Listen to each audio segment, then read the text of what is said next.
โซการข้ามให้ดีเอาเวลาเด็ดเทคมันห้องมาลุ้นอันนี้ก็เพื่อเป็นการสร้างสิ่งจุดแต่ธรรมดาทางประเทศได้ม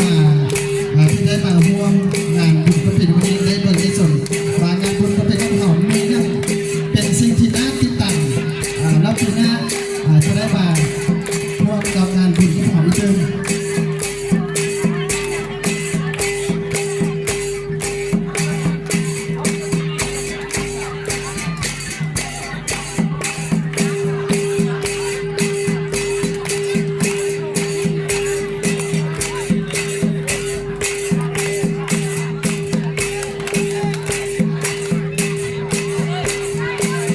ในบทความบทนี้ใส่หัวข้อโครงด้านภาพให้นี้ก็คือ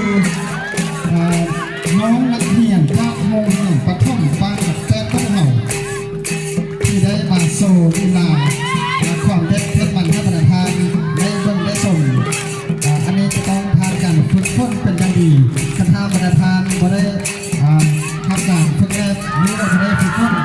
ระวังจะมีอันตรายเช่นตัวทาง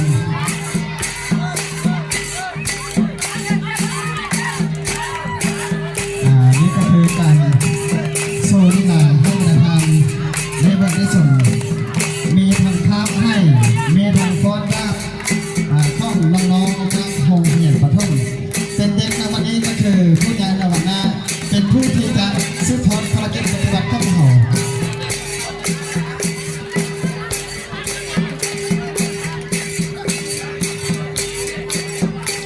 ติดน้ำพร้อมทันที